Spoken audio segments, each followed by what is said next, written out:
But we are going to open with Dr. Deena, who is a senior advisor to the Minister of Education.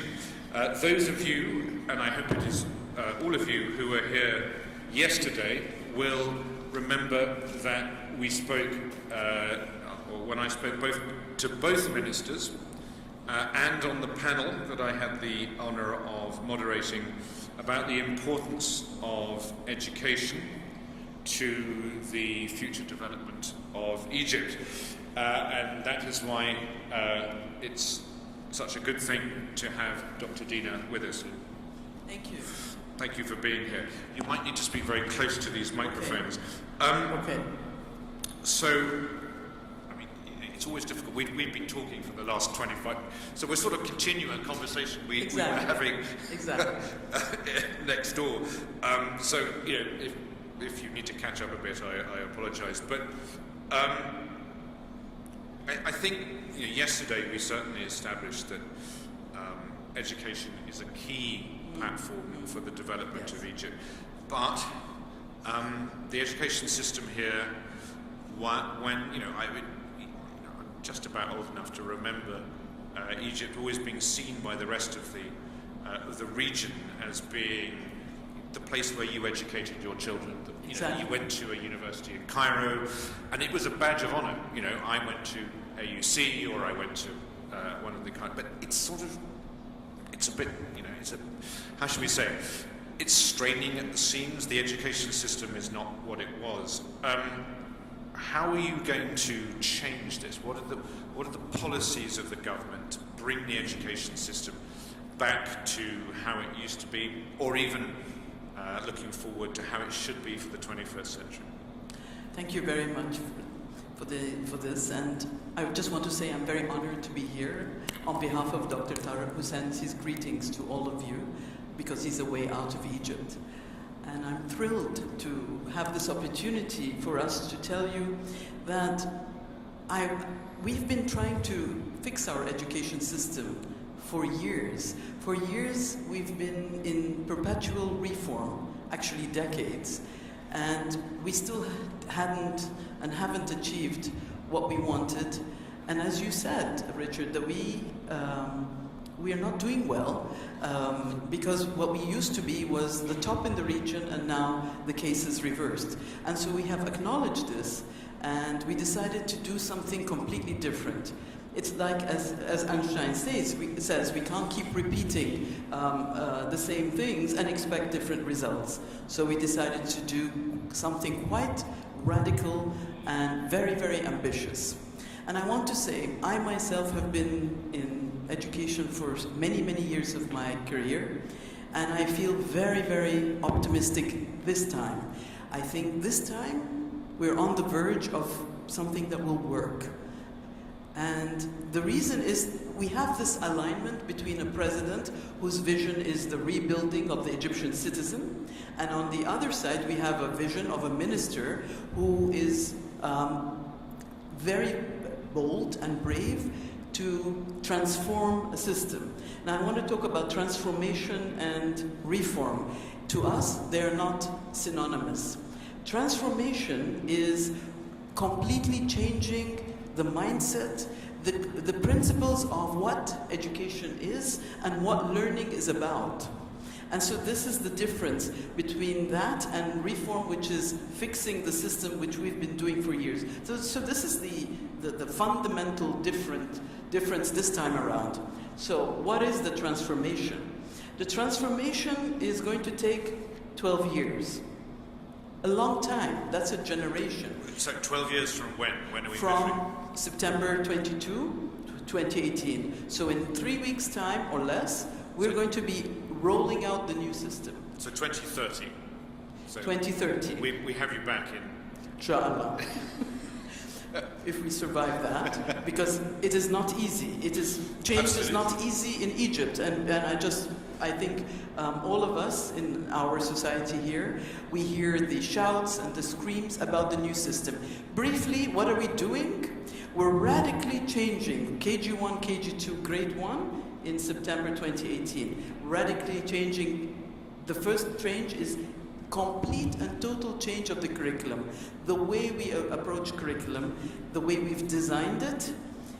And of course, I mean, one of the things that what I loved about the theme of this conference, resilience and agility. What we have done in designing the curriculum is we looked at what do we want our student to look like after grade 12. What are the skills that the students need to have in order to be learners, lifelong learners, in order to think, learn, innovate, compete locally and internationally. So this is what we designed the curriculum on.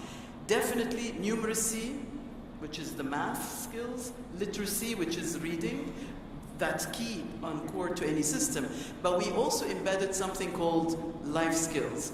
We didn't make up this. There is a very, very nicely designed framework called the Life Skills and Global Citizenship Framework for the MENA region, based on excellent research done by all the different UN agencies, UNICEF, UNESCO, and so on, including the World Bank. And the life skills include resilience. And so this is what I wanted to say, that we are very keen. And of course, like critical thinking, communication, respect for diversity, and so on. All of these life skills, we actually integrated them, which we didn't know how, because this is our first time to do it. So we had experts helping us blend in weave in those life skills. So this is the difference between what we've done. Is curriculum enough? No. You know, what is the heart of any education system? Are the teachers. This is our main challenge. So when someone asks me, I was in a conference the other day, and it was, in a way, the question was challenging me. So do you think with this beautiful design, with teachers who are not at all able or competent to deliver, will the education system change? Slowly.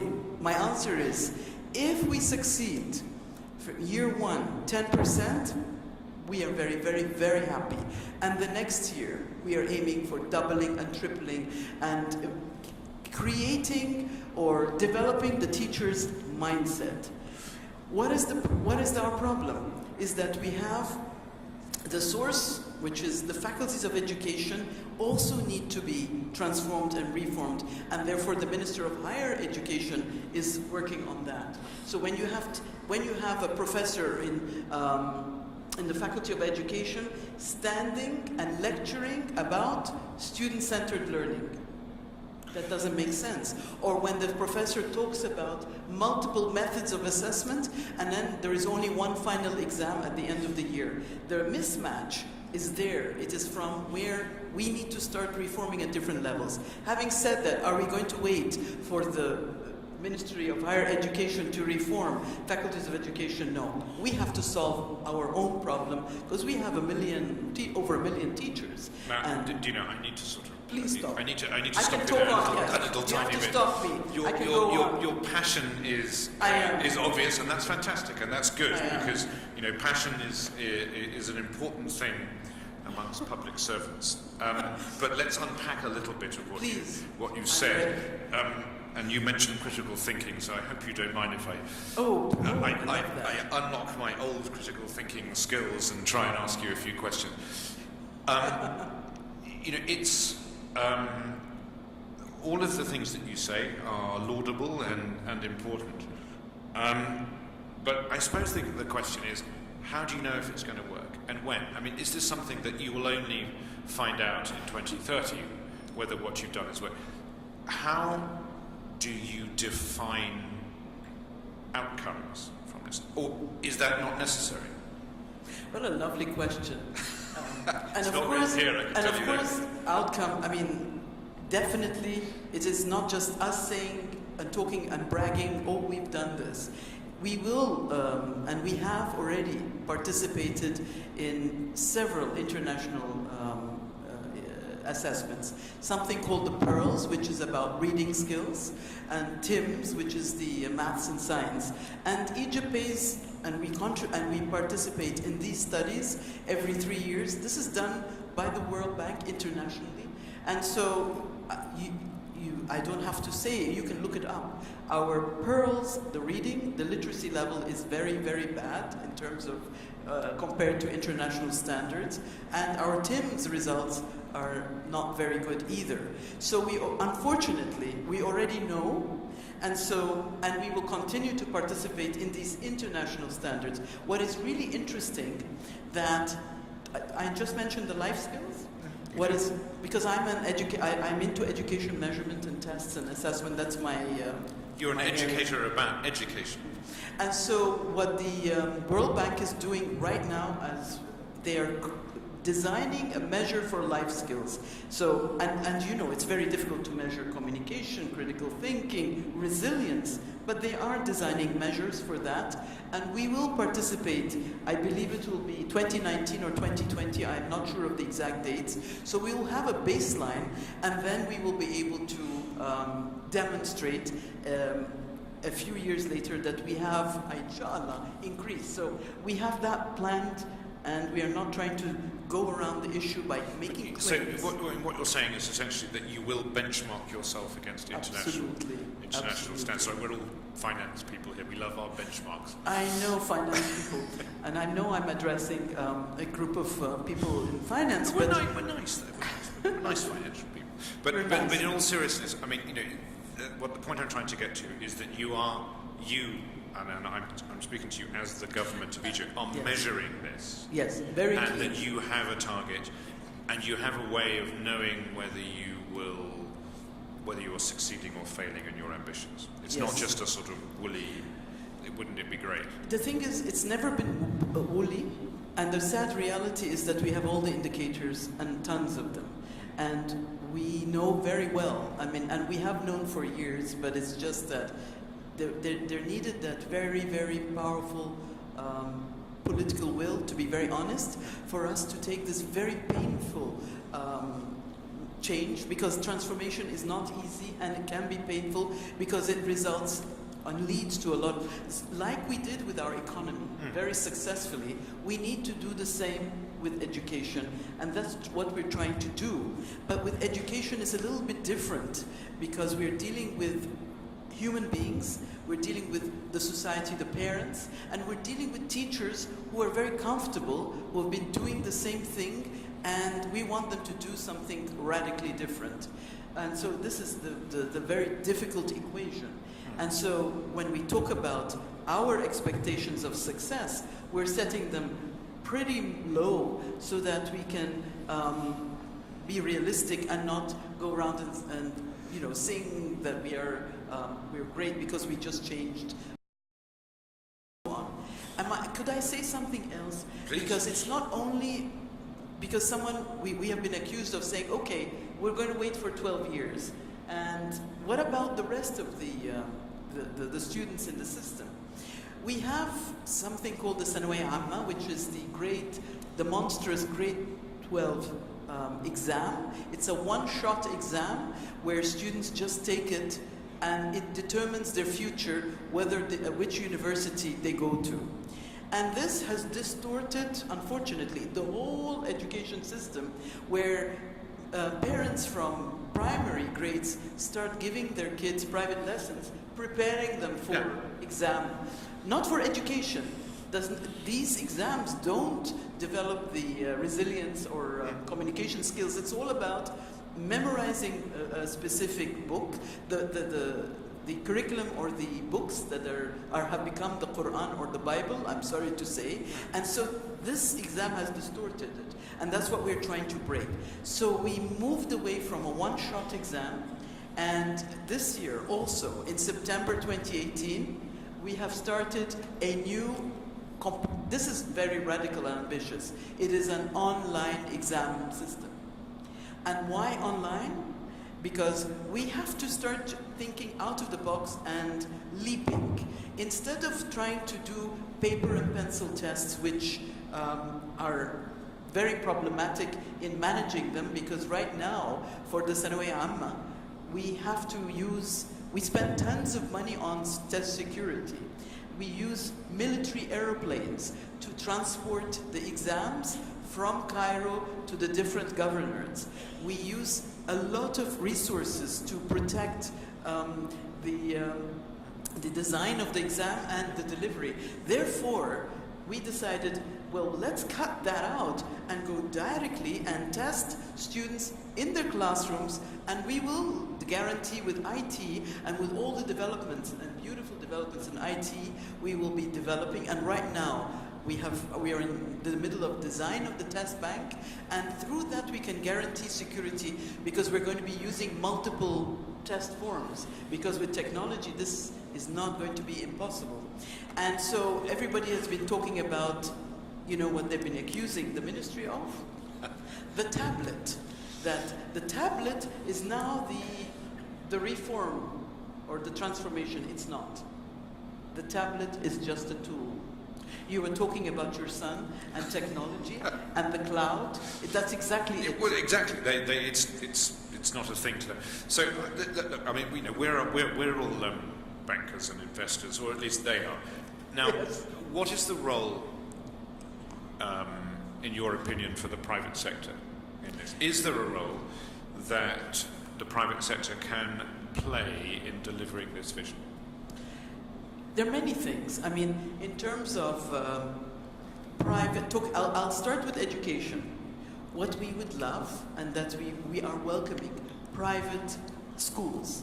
Private schools come in different forms, whether they are the private schools that teach the national curriculum, or private schools that teach the international curricula like the IGSCE, the IB, and the so-called American diploma and so on. These schools, and we are so willing to do that, if they're ready to adopt a couple of, within their neighborhood, of government schools, that will be, for us, yes, please, we need help. We need to start thinking of outsourcing management of schools. For example, the Egyptian-Japanese schools, I think the so-called Japanese, they're not Japanese, they're Egyptian-Japanese.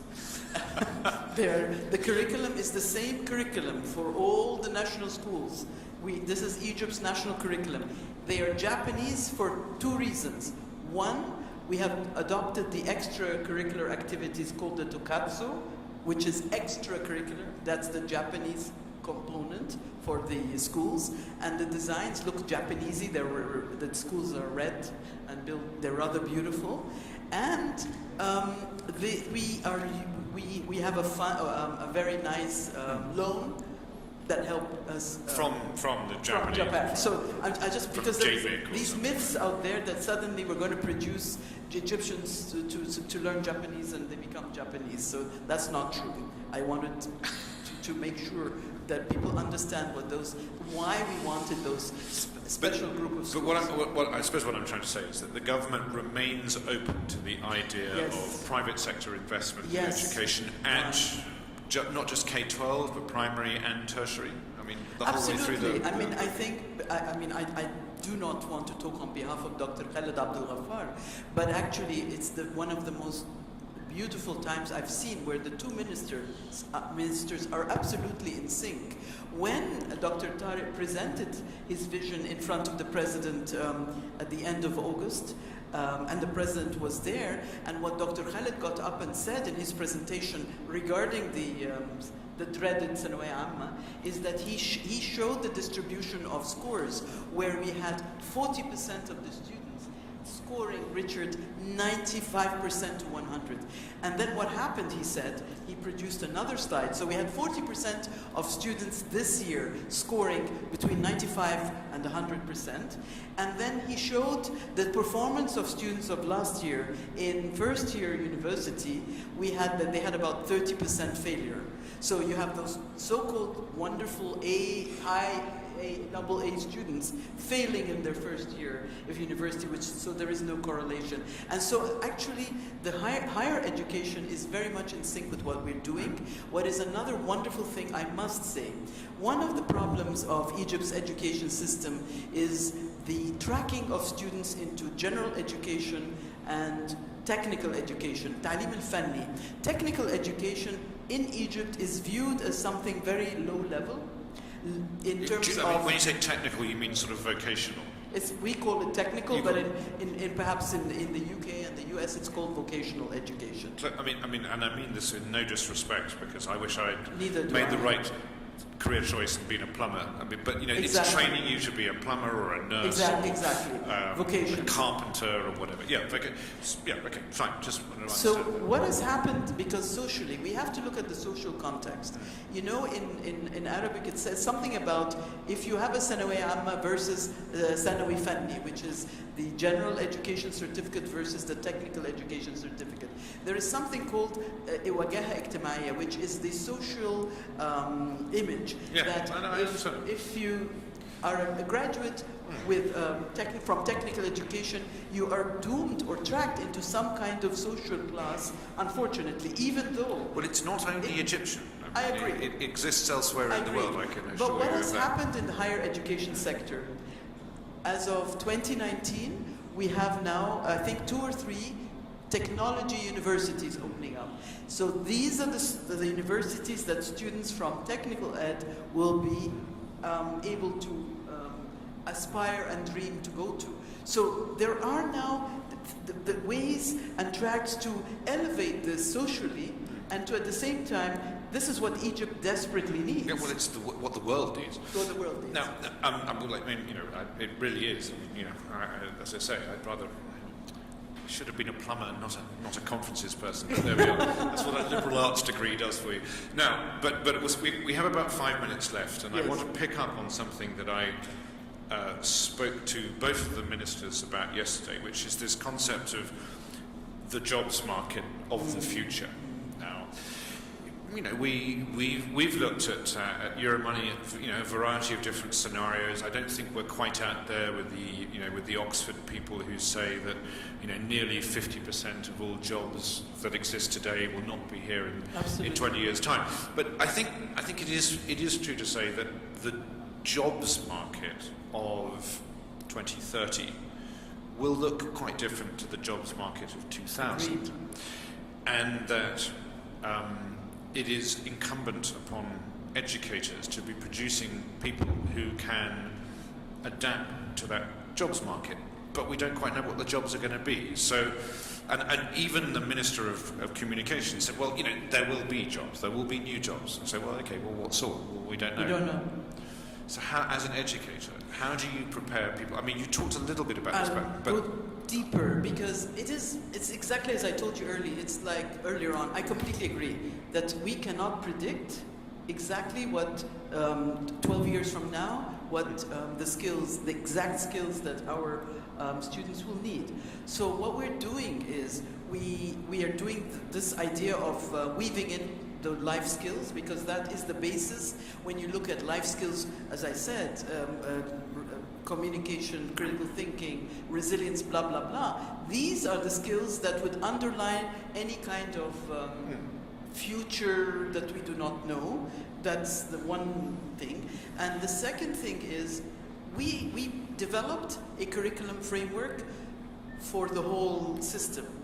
But we're open. I mean, so for example, we are giving choices in secondary school, unlike now where students don't have the choice except arts or sciences. We're going to go down the route of the international curricula like IG and ITB, where students can actually choose what they want to study in terms of subjects.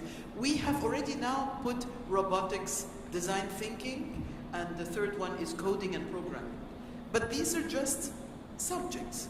Have we designed them? No. Because if we come in 2023 and find, no, it's no longer coding and it's no longer robotics, then we are agile enough. So what I'm trying to say is that we have a curriculum framework that is on paper, but it is not such that we are not able to reimagine the subjects that the students will need when they reach first, secondary. But you're an educator. I mean, you are, as I say, a professional educator. When I was educated, which was a very long time ago, longer than you. Longer than you. Anyway, the point was you had to learn stuff. So the idea was you absorbed knowledge and then you repeated your knowledge. You knew things. Education now is fundamentally different. You don't need to know. but you need to know How to know. how to know. Yes. So how do you design an education system that, I mean, this is a fundamental difference. I want to confess something. It's easy to design. We have designed it. But what is the problem?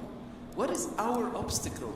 It's getting the teachers who are a product of the old system to think in the way we have designed it and deliver it the way we want. So when I say that these life skills is learn to be, learn to do, learn to know, and learn to live together, these are the things that we need our teachers first to transform them.